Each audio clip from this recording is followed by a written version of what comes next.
இன்றைக்கி விஜய் ஒரு பார்ட்டி ஆரம்பிச்சிருக்கு. இன்னும் ஐடியாலஜிக்கல் கிளாரிட்டியெல்லாம் இன்னும் தெளிவாக இன்னும் வரல.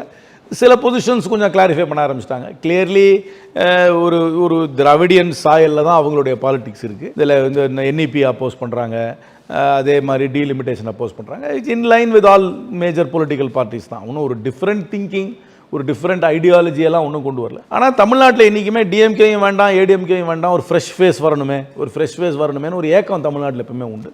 அந்த ஃப்ரெஷ் ஃபேஸ் ஒரு பாப்புலர் மூவி ஸ்டார் வந்தால் எடுத்த உடனே ஒரு பம்ப் இருக்கும். அதனால ஒரு லேட்டன்ட் எனர்ஜி இருக்குது. அது அந்த லேட்டன்ட் எனர்ஜி ஃபார்ம் ஆகி அதுக்கப்புறம் ஒரு ஸ்ட்ரக்சர் ஆகி அது எலக்டோரல் சக்ஸஸ் கொடுக்குமா இல்லையான்னு எனக்கு சொல்ல தெரியல. ஆனால் லேட்டன்ட் எனர்ஜி இருக்குது, ஒரு எந்தூசியாசம் அவங்களுடைய ஃபேன் பேஸில் இருக்குது. அது அப்புறம் ஏடிஎம்கே டிஎம்கே வேண்டாம், ஒரு புதுமை வேணும் தமிழ்நாட்டில் அப்படின்னு சொல்கிறவங்க கிட்ட ஒரு எந்தூசியாசம் இருக்குது. அதனால் இந்த பார்ட்டியை நான் ஒன்றும் அண்டர் எஸ்டிமேட் பண்ண மாட்டேன்.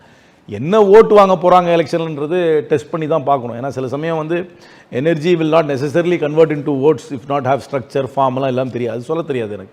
ஆனால் எனர்ஜி இருக்குது, ஒரு சிக்னிஃபிகண்ட்டாகவே இருக்கும். இல்லாட்டி அவ்வளோ பெரிய மீட்டிங் அவங்களாம் நடத்தியிருக்க முடியாது. அவங்களுக்கு ஒரு எனர்ஜி இருக்குது. ஒரு குறிப்பாக இந்த first time voter DMK ADMK கிட்ட ஒரு மாற்றம் வர வேண்டும் அப்படின்னு ஒரு எதிர்பார்ப்பு இருக்கவங்க கிட்ட இருந்து அது ஒரு டெஃபினட்டாக சப்போர்ட் இருக்குது.